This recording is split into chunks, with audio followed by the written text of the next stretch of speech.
D&D, Dungeons and Dragons, a game that was once for theater kids and nerds that is now turned into a giga-million-dollar worldwide phenomenon. I've been playing D&D for a long time, and it still blows my mind that there are people out there today who have turned their at-home D&D game into their full-time job. But you see, as mainstream as like D&D and tabletop RPGs have gotten, I don't think you'll ever be able to take the cringe out of Dungeons and Dragons. Hello everyone, I'm Finn. Welcome back to Finn Films. Join me today as once again we take a look at some of the most hilarious and most cringe D&D horror stories. Now, I said this before on my last D&D horror story video. Click the link above if you want to check that out. But I think that I need to reiterate it once again. I am a massive Dungeons & Dragons fan, a massive tabletop RPG fan. I've been playing tabletop role-playing games for like 15-ish years now, on and off in my life. And to me, D&D specifically is something that's very important to me. It's been a very important part of my life that's helped me get through some really, really tough times. That being said though, Dungeons & Dragons D&D is not perfect. You see, that's because it requires a group of normal-ass humans to get together in an attempt to tell a collaborative story, and as such, sometimes people can be, well, a wee bit cringe. So that's why today we are taking a look at some of the most wild D&D horror stories I've ever seen in my life. All of the stories that we are taking a look at today come from the tabletop RPG horror subreddit. If you'd like to submit your own story to maybe be featured in this video series, then feel free to shoot me an email on screen now, and maybe you'll be featured in my next D&D horror story video. With all that out the way, our first story comes from Reddit user Slegger_15, the title of the post being, "Was going to run a Curse of Strahd game, but apparently I'm a bad DM for not letting a player be the son of Strahd." Second off, how does it make it any better if he's the son of any other god in the world? Third off, that single factor doesn't make him any more important than any other character concept.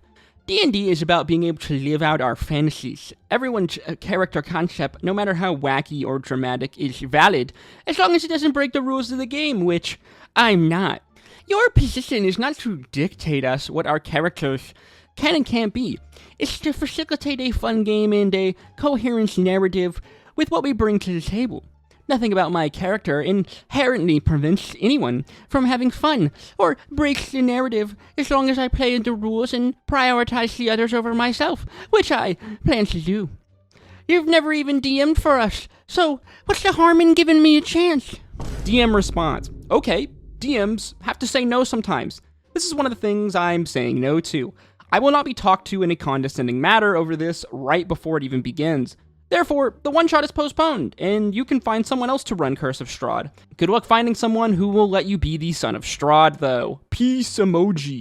That's a big yikes for me, my dude. So I had to pick this story because I am a big fan of Curse of Strahd. In my opinion, it's probably the best of the Wizards of the Coast, campaign setting guides. It's definitely my favorite by far. I am a massive Curse of Strahd fan. It's a super, super fun game to play. I love me some good old-fashioned horror vibes, some good old-fashioned daddy vampire vibes. You have a poison in your mind, and the fact that you can't see it makes me so sad. That being said though, wow, what a condescending little prick, am I right? It's hilarious because literally within this message that he sent to his dungeon master, he even acknowledges what the problems would be in playing a character that is the son of the main antagonist of the freaking campaign setting guide. It's funny because D&D horror stories can manifest themselves in like many different forms. You got like power tripping DMs, you know, like power gaming players, or maybe that one just creepy weird dude who seems to only have like horny on the brain. Here's the tricky thing about running a game as a dungeon master. You see, you want to give the characters, your players, as much freedom as possible,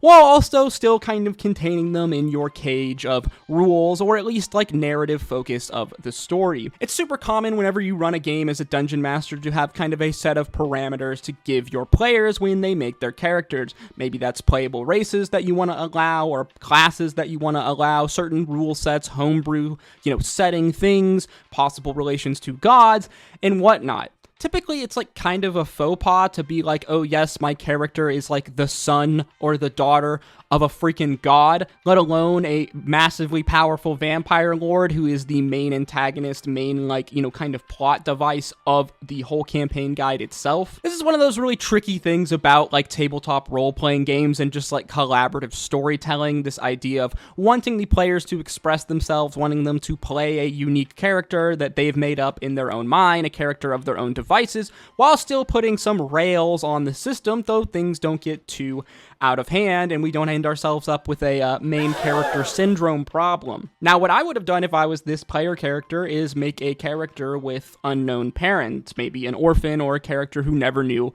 their father, maybe a character that is from Barovia and has links to Barovia. At that point, then, you are giving your dungeon master some creative liberties to play with your story and with your character. At that point, then, the dungeon master, if they would have wished, without any prodding of themselves, might come to the belief that, yes, I actually could let this character be the son of Strahd, and I'll reveal it in a big surprise, maybe towards the middle and end of the campaign. Maybe this player character's personal motivation is trying to find their father, find the identity of their father. And then it would make for a really fun kind of narrative event for the dungeon master to take this big reveal that, in fact, yes, your character is the son of Strahd. If I was this DM, I would have said the exact same thing if a player approached me with this idea. Generally, if you're playing and making a player character, you probably don't want to make your character the son or the daughter of a god. Our next post comes from the Reddit user Jan Van Rompuy. I think that's how you're supposed to say this name. The title of the post titled,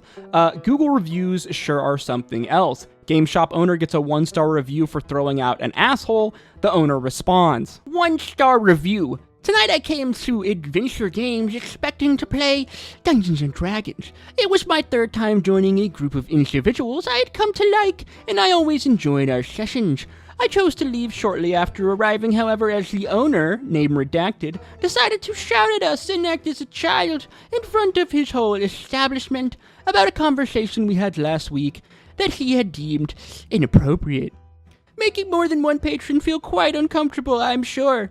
He was gauche. Gauche. What the f*** does gauche mean? Gauche. Lacking social grace, sensitivity, or acuteness. Awkward, crude, tactness. I learn something new every day. He was gauche and didn't care to hear our side of the story, even though some of his group have been playing there for years without incident, and now they are no longer welcome. If that is the power of review, then I hope this one stings.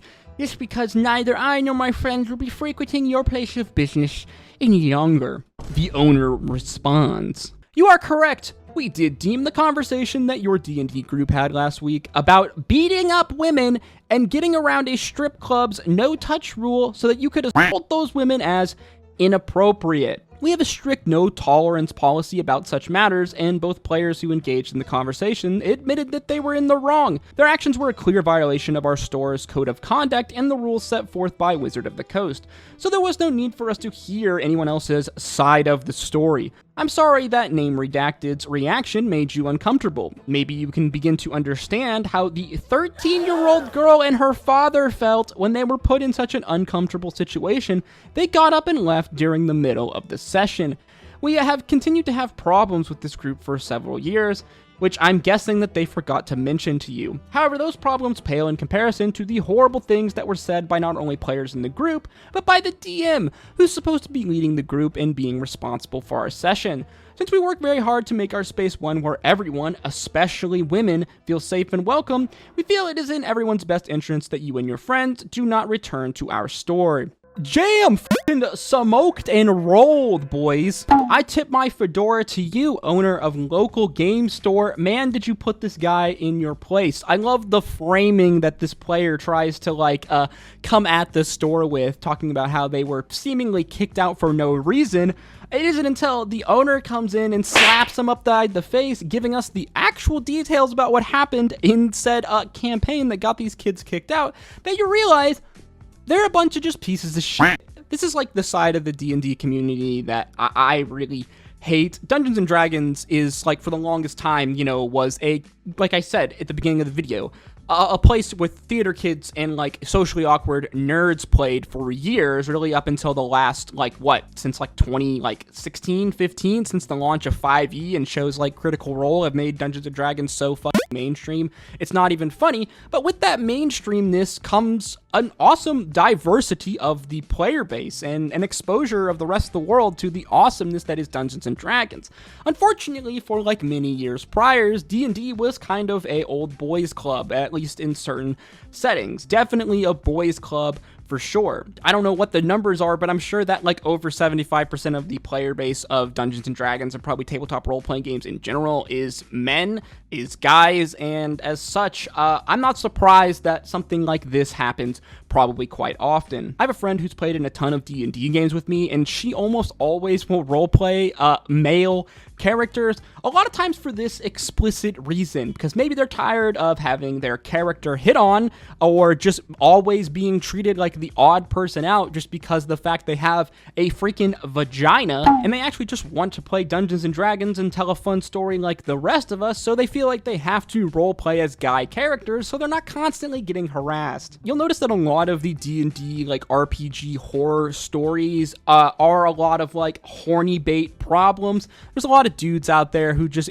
use Dungeons and Dragons as like I don't know, an excuse to like live out some weird like socially awkward like fantasy. Now, I try not to shit on these guys too much. At the end of the day, most of these dudes are just socially awkward guys who just want to be liked by girls, but they've probably never spoken to one in their life, so they end up role-playing in Dungeons and Dragons about going to a strip club and getting around the no-touch policy or some other weird cringe shit.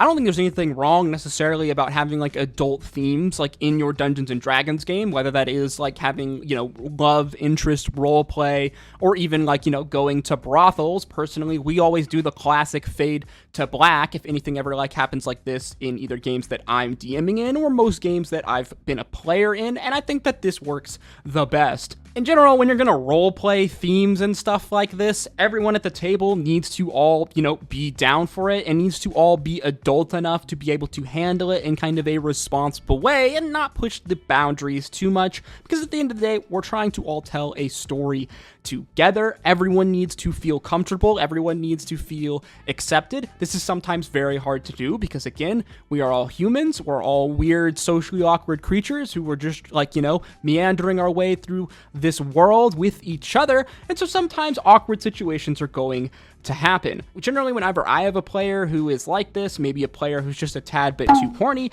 I try to pull them to the side, explain this to them. If they continue that behavior, though, they're getting kicked from the game. In the same vein of horny D&D nerds not getting the picture, we are moving on to our next post, which is kind of the title post of this video, a post from Reddit user Lord Hayatai titled, "I Can't Think of a Worse DM." So I'm playing a female character. The dungeon master had an NPC hit on me.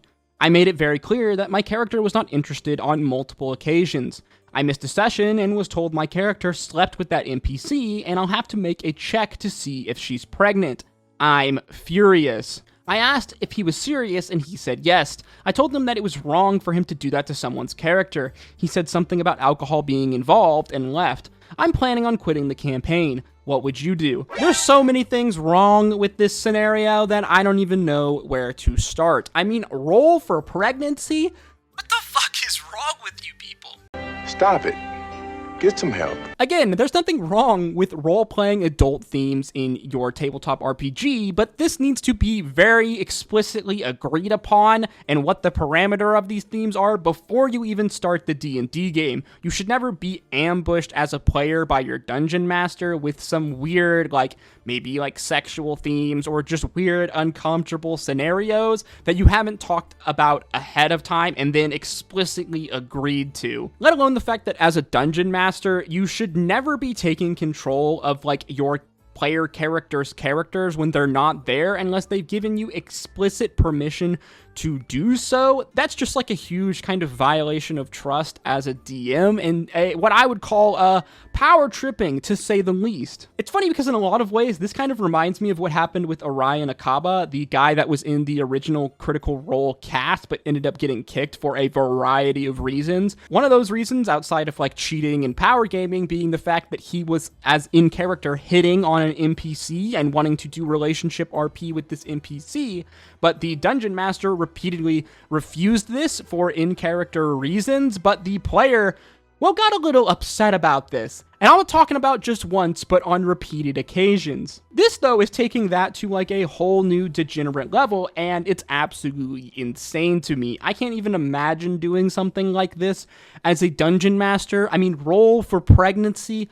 Like, what the f is wrong with people, man? Again, this goes back to what I talked about earlier about women not feeling comfortable sometimes in these kinds of online spaces, especially in maybe potentially D&D spaces, because of f***ing weirdos like this. This is by far one of the most wildest D&D stories I've ever heard in my life. I can't even imagine what I would do is if I was in a similar scenario and all of a sudden my DM started like, giving me some vibe roleplay. Moving on to our final D&D horror story post. This comes from Reddit user 1,000,000 Cops, titled "Man Joins D&D Server to Play the Victim." This one's gonna be a long one, boys and girls, so strap yourselves in. The guy. Questions about the server. 1. Are people easily offended here? 2. Do DMs and mods ban people for the simplest disagreement, or is discussion and discourse allowed? 3. Are the mods here abusive to players? 4. If political discussion is allowed, what kind of politics are allowed to be discussed? Is there any reason at all I should be concerned that people here act with hostility to disagreement?